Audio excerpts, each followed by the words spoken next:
At 0907 hours on June 29, 1944, Staff Sergeant Lafayette Pool huddled inside the cramped turret of his M4 Sherman tank near the French village of Villiers-Fossard, his eyes fixed on German infantry repositioning behind hedgerows 300 yards ahead. At 24 years old, he had 0 combat missions under his belt and 0 tank kills to his name. Just 6 days prior, his unit, the 3rd Armored Division, had stormed onto Omaha Beach, and now Pool's battalion stood poised to assault a heavily fortified German salient held by the seasoned 353rd Infantry Division. Every tank commander in the regiment knew the grim arithmetic of their situation. The Sherman's 75mm gun paled in comparison to the long-barreled 75mm cannons of German Panther tanks, which boasted twice the armor-piercing power. Worse still, the Tiger tank's 88mm guns could punch through a Sherman's frontal armor from a staggering 2,000 yards, while a Sherman couldn't breach a Panther's front plate at any range. Pool had named his Sherman In the Mood, after the iconic Glenn Miller tune, a choice his crew thought bordered on madness. The team was a tight-knit group, Corporal Wilbert Richards behind the driver's wheel, Private First Class Bert Close manning the bow gun, Corporal Willis Aller at the main cannon, and Technician 5th grade Del Boggs handling the loading. They'd trained side by side for 2 years, first at Fort Knox and then at California's Desert Training Center. But none of them had ever fired at an enemy target that shot back. The attack order crackled over the radio at 0900 hours. Task Force X veered left, Task Force Y charged right, and Pool's Sherman rumbled through a gap carved by bulldozer tanks. The silence shattered instantly as German anti-tank guns opened fire. In the first 5 minutes alone, 3 Shermans erupted in flames. Pool's sharp eyes locked onto a German half-track 400 yards away. He barked an order, and the crew unleashed a volley that sent the vehicle up in smoke. Pool's first confirmed kill. 3 more half-tracks fell in quick succession, followed by an armored car and a supply truck. But the dense hedgerows turned the battlefield into a maze of blind spots. German infantry lurked just 30 yards out, firing Panzerfaust rockets that Pool and his crew couldn't see until they were screaming toward the tank. By 14:30 hours, disaster struck. A Panzerfaust round slammed into him. In the Mood's right track, the explosion hurled Pool against the turret wall, and fire erupted in the engine compartment. As smoke choked the interior, Richards reversed the tank 20 yards, and Pool shouted for everyone to bail out. Miraculously, all 5 crew members survived, but their tank was reduced to a smoldering hulk. Over the next 2 days, 31 more Shermans from Combat Command A met the same fate. That night, Pool stood in a French field, staring at the ruins of his first tank. The regiment had sacrificed 31 tanks and 12 other vehicles to capture a single village from a single reinforced German battalion. The Sherman's armor was too thin, its gun too weak. German tanks picked off American crews from ranges where the Americans couldn't even spot the enemy's muzzle flash. Every tanker in the 3rd Armored Division knew these bitter truths, and most accepted them as the cost of war. But Lafayette Pool did not. If you want to discover how Pool turned a supposedly inferior weapon into a lethal killing machine, hit that like button. It helps us share more forgotten stories like this one. And if you haven't already, subscribe to our channel. Now back to Pool. The next morning, he requested a meeting with his battalion commander. The colonel braced himself for a terrified sergeant begging for a transfer to the infantry. But Pool had something else entirely in mind. He asked for a replacement tank, then uttered words that made the colonel think he'd lost his mind. He wanted to lead every single attack, to take the front position in every mission. When the colonel pressed him for a reason, Pool's answer was 3 simple, resolute words: getting close. On July 1st, Pool got his second tank, an M4A1 Sherman equipped with a new 76mm gun. The weapon offered improved penetration, but it still wasn't enough to punch through a Panther's frontal armor beyond 500 yards. Pool named it In the Mood. Same name, different tank, same loyal crew. Richards driving, Close manning the bow gun, Aller aiming, Boggs loading. They'd survived one burning tank together. Now they were about to test Pool's seemingly suicidal tactic to see if it would keep them alive or get them killed faster. Army doctrine was clear. Maintain distance, fire from cover, use terrain to your advantage, and let tank destroyers handle enemy armor. Poole ignored every rule. His strategy was brutal in its simplicity: charge straight at German positions, close the gap to 300 yards or less, and fire first. The crew thought he'd gone completely mad. Richards asked if Poole had a death wish. Poole's reply was cold, unyielding math. A Sherman dies at 2,000 yards against a Panther, but a Panther dies at 300 yards against a Sherman. Close the distance and survive.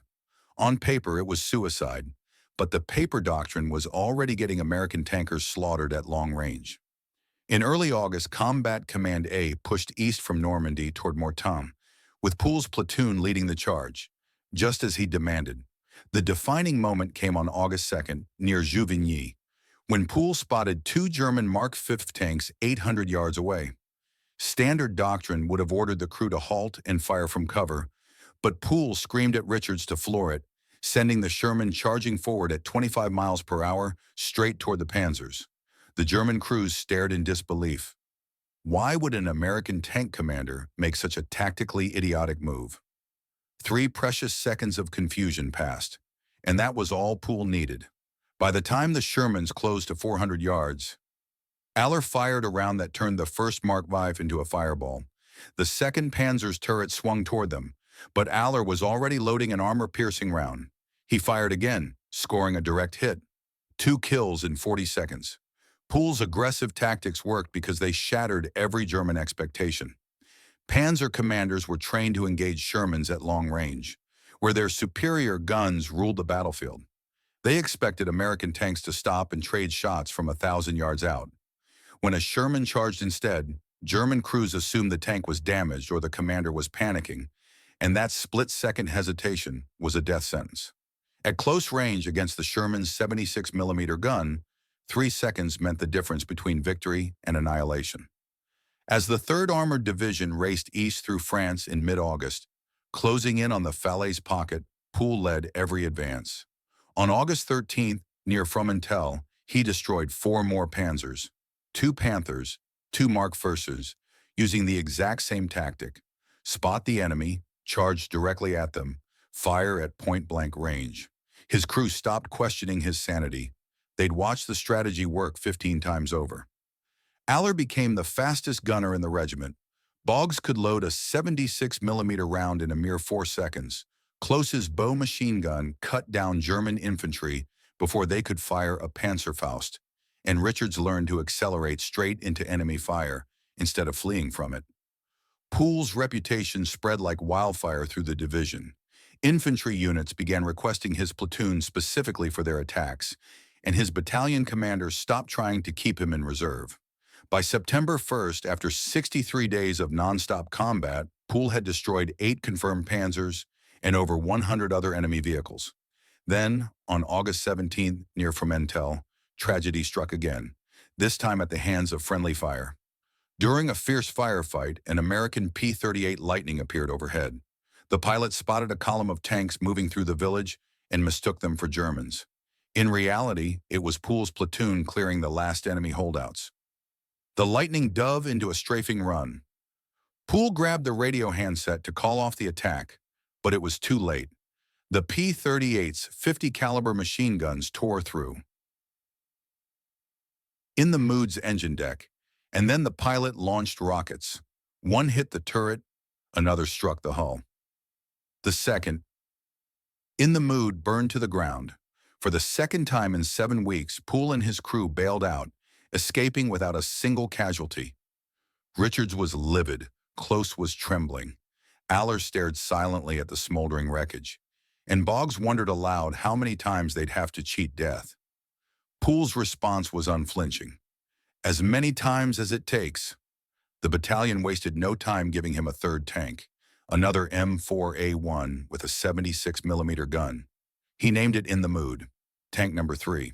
Paris was liberated on August 25th, and the 3rd Armored Division crossed the Seine River the next day, pushing northeast toward Belgium.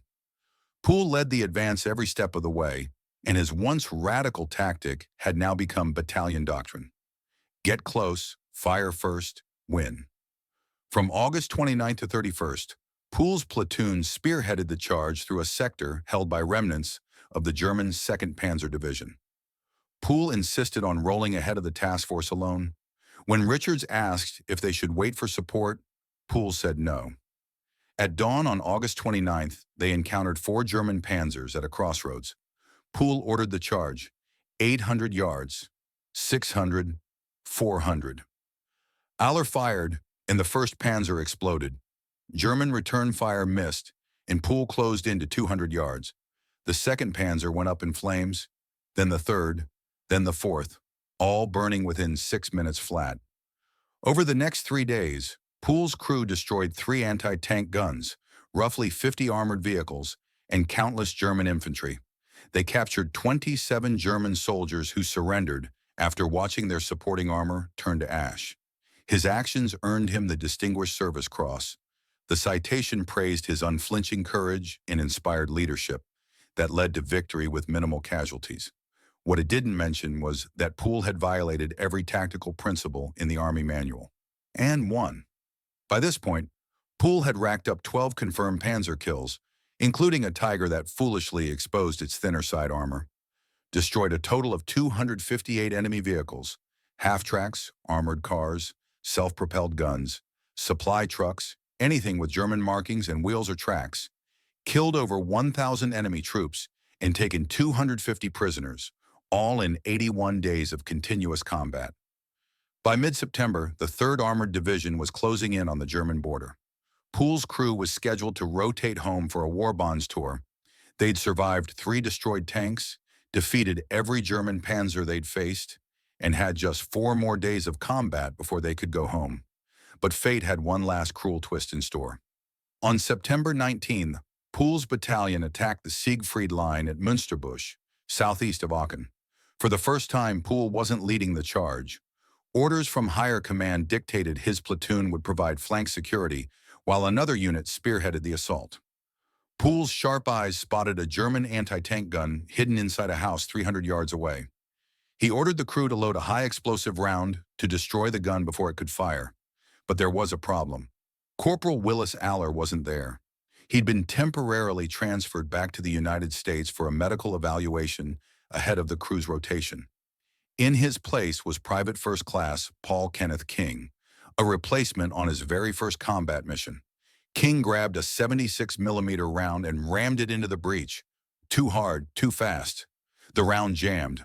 Pool frantically worked to clear the obstruction, but it was too late. The German anti-tank gun fired first, and the round slammed into In the Mood's turret.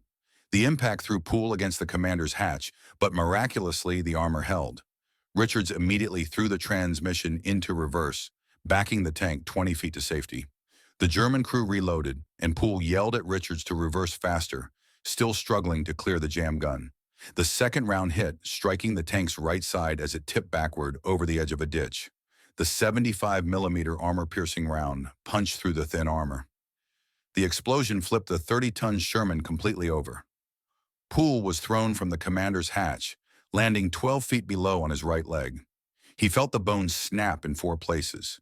Looking down, he saw his leg twisted at an impossible angle, blood soaking through his trousers. A shell splinter had sliced through his calf and thigh. Desperate to avoid bleeding out before medics arrived, Pool reached for his pocket knife, intending to cut through the remaining tissue to amputate the leg himself. But Lieutenant Colonel Walter Richardson ran up and stopped him, administering a second morphine injection. Medics arrived 30 seconds later, giving Pool a 3rd dose before wrapping his leg in bandages soaked with sulfa powder to slow the bleeding. As medics lifted him onto a stretcher, Pool cursed the Germans, then suddenly twisted and grabbed Richardson's arm. His words were slurred from the morphine. "Somebody take care of my tank." Richardson promised he would, and then Pool passed out. For Lafayette Pool, the war was over. Pool survived, but the 3rd. In the Mood had cost him his right leg. Army surgeons amputated 8 inches above the knee at a field hospital in Belgium. He spent the next 22 months in rehabilitation, first at William Beaumont General Hospital in El Paso, Texas, then at Lawson General Hospital in Georgia, where he was fitted with a wooden prosthetic leg. He was discharged from the Army in June 1946. Most soldiers would have gone home, opened a business, and lived a quiet life. But not Lafayette Pool. He missed the Army, he missed tanks, and he refused to stay away. In 1947, Pool opened a filling station in Clinton, Texas, followed by a garage. He married Evelyn, and they had 8 children, 4 sons and 4 daughters. He walked on his wooden prosthetic leg, which ached constantly, but he never complained. But running a gas station wasn't enough. In 1948, he re-enlisted in the Army. He was assigned to the Transportation Corps. Desk work, supply chains, nothing like commanding a Sherman in combat. Pool hated it. He applied for a transfer back to the 3rd Armored Division, the unit he'd made famous. But his request was denied. He didn't meet the physical standards thanks to his missing leg. A medical discharge was recommended. But Pool refused to quit. He wrote directly to General Roderick Allen, who'd commanded the 2nd Armored Division during the war. Allen remembered Pool's reputation, the crazy tank commander who charged Panthers head-on and pulled strings to get him transferred. In 1948, Pool finally returned to the 3rd Armored Division, not as a tank commander, but as an automotive mechanics instructor at Fort Knox, Kentucky, teaching young tankers how to keep Shermans running. It wasn't combat, but it was tanks, and that was enough. Pool became a legend at Fort Knox. Instructors pointed him out to trainees. That's Staff Sergeant Pool, America's greatest tank ace. 12 Panzers, 258 vehicles, 81 days. The man who proved American tanks could beat German armor if you got close enough. Some trainees doubted the stories, until Pool showed them his prosthetic leg, then told them about Villiers-Fossard, about charging Panthers at WWII, about 3 burning Shermans. After that, no one doubted him. Pool retired from the U.S. Army on September 19, 1960, exactly 16 years to the day he'd lost his leg at Münsterbusch, with the rank of Chief Warrant Officer II after 29 years of service. He'd given the Army everything, and in return, he received a pension and a medal case full of decorations.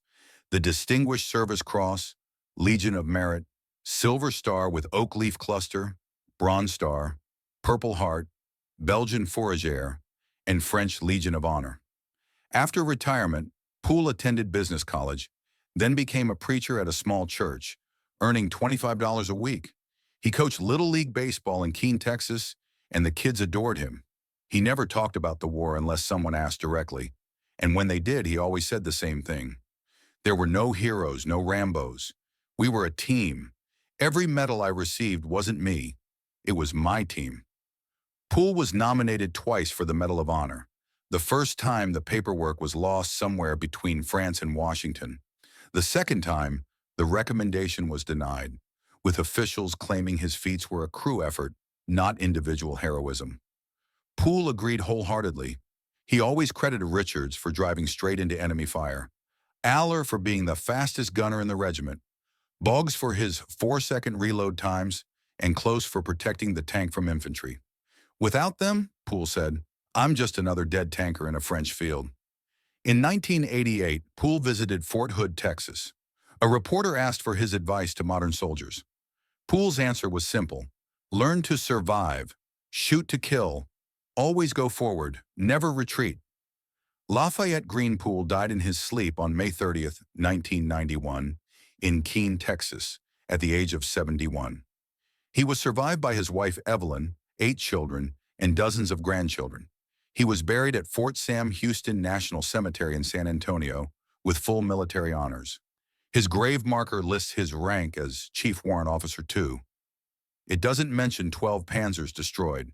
It doesn't mention 258 enemy vehicles. It doesn't mention that he was America's deadliest tank commander. 2 years after his death, the U.S. Army dedicated a new tank driver training simulator hall at Fort Knox in his honor, the Lafayette Pool Tank Crew Training Facility. Lieutenant Colonel Olin Brewster, who served with Pool in the 3rd Armored Division and remained his friend for 47 years, gave the dedication speech. Brewster said Pool taught an entire generation of tankers that aggressive action beats superior firepower, that courage and speed matter more than armor thickness, that American crews could win if they fought smart and fought mean. Pool's tactics influenced U.S. armor doctrine for decades. The principle of aggressive maneuver at close range became standard training at Fort Knox. Get inside the enemy's engagement envelope. Force them to fight at ranges where your weapon works. Modern tank commanders still study Pool's engagements at WWII and the August 29th battle, where he destroyed 4 Panzers in 6 minutes. His tactics worked just as well against T-72s and T-9010s as they did against Panthers and Tigers. In 2014, Columbia Pictures released Fury, a film about an American Sherman crew fighting through Germany in April 1945. Brad Pitt played Staff Sergeant Don Wardaddy Collier, a hard-charging tank commander who led from the front and closed in on German firing ranges. The movie never mentioned Lafayette Pool by name, but everyone who knew the real story recognized the character. Wardaddy was Pool's actual nickname, given to him by his crew. The aggressive tactics were Pool's tactics. The command style was Pool's style. Even the line about getting home the fastest way by smashing through the German army was something Pool actually said. The film took creative liberties. The final battle where one Sherman holds off an SS battalion never happened. But the core truth remained. American tank crews could beat superior German armor through aggressive tactics and flawless crew coordination. Pool proved that 81 times in 1944. Historians debate whether Pool was truly America's top tank ace. Canadian tanker Sidney Radley Walters claimed more kills on the Western Front. Soviet tankers like Dmitry Lavrenenko had higher confirmed numbers on the Eastern Front. German aces like Michael Wittmann far exceeded Pool's total. But those debates miss the point. Pool accomplished his record in just 81 days, less than 3 months, using a tank that was technically inferior to every enemy vehicle it faced. That's what made him exceptional. The M4 Sherman has a terrible reputation. Historians call it a death trap. Veterans nicknamed it a Ronson lighter. It burns every time. And German tankers called them Tommy Cookers. But the Sherman wasn't the problem. Doctrine was the problem. American tank tactics in Normandy kept Shermans at long range, where German guns dominated. Pool proved that Shermans could win by closing the distance and fighting at point-blank range, where the 76mm gun was lethal. His 3 destroyed tanks tell that story. Villers-Fossard, Fromentel, Münsterbusch. 3 times burned, 3 times bailed out, twice survived without casualties. The 3rd time cost him a leg and killed his loader, Private Paul King. But Pool always said he was lucky. Lucky to survive 3 hits. Lucky his crew survived twice. Lucky medics reached him in time at Münsterbusch. After the war, Pool's crew scattered. Corporal Wilbert "Baby" Richards returned to civilian life and gave interviews in the 1980s about Pool's tactics, recalling he thought Pool was insane the first time he ordered a full-speed charge at a Panther. But after 20 successful engagements, he realized Pool wasn't reckless. He calculated every charge, knew exactly how close they needed to get, knew the precise moment when a Sherman's gun became lethal and a Panther's advantage vanished. Private First Class Bert Schoolboy Close, the 17-year-old bow gunner, spoke to historians in the 1990s, remembering Pool never wasted time on long-winded speeches. His orders were always sharp and clear.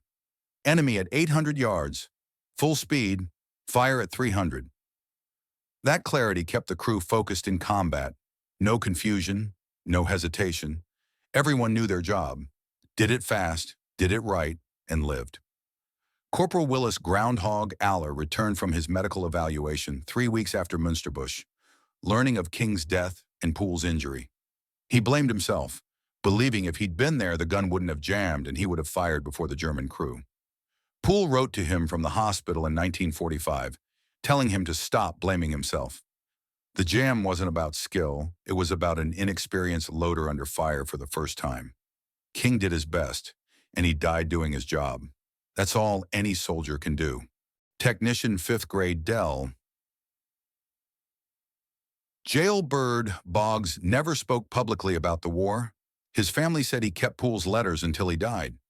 In a 1970 letter, Pool wrote about their 81 days together, admitting he pushed them harder than any other crew in the division, demanding perfection and accepting nothing less. And they delivered 4-second reload times, first-round hits at full speed, zero panic under fire. Poole wrote that he'd served with hundreds of soldiers, but none were better than his crew and In the Mood. The name In the Mood graced three different Shermans. Tank 1 burned at Villers-Fossard on June 29th. Tank 2 burned at Fromentel on August 17th. Tank 3 burned at Münsterbusch on September 19. Poole never changed the name. He said it reminded him why they fought. They were in the mood for anything. In the mood to win. In the mood to survive. In the mood to prove American tankers could beat German armor. The 3rd Armored Division fought from Normandy to the Siegfried Line to the Elbe River, destroying over 1,000 German tanks and 5,000 other vehicles.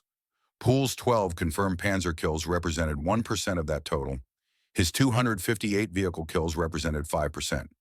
One crew, one tank commander, 81 days. The Patton Museum at Fort Knox displayed Poole's uniform and medals until it closed in 2016. The collection was moved to Fort Moore, Georgia, where the National Armor and Cavalry Museum now preserves his legacy. Visitors can see his Distinguished Service Cross citation, his Silver Star, his Purple Heart, the prosthetic leg he wore for 45 years, and photographs of In the Mood. Rolling through French villages with Poole standing in the commander's hatch, he almost never buttoned up the tank, claustrophobic and preferring the exposed position despite the danger. Better visibility meant faster target acquisition, faster kills, higher survival rates. The math worked. The museum also displays technical diagrams of the M4A1 Sherman, letting visitors see exactly what Poole commanded. 30 tons, 12 feet tall, 20 feet long, 5-man crew, maximum speed 25 miles per hour, armor thickness ranging from 25 millimeters to 76 millimeters. The 76-millimeter gun could penetrate 100 millimeters of armor at 500 yards. A Panther's frontal armor was 80 millimeters at a 30-degree angle. On paper, the Shermans should have lost, but Poole proved the math wrong by changing one variable.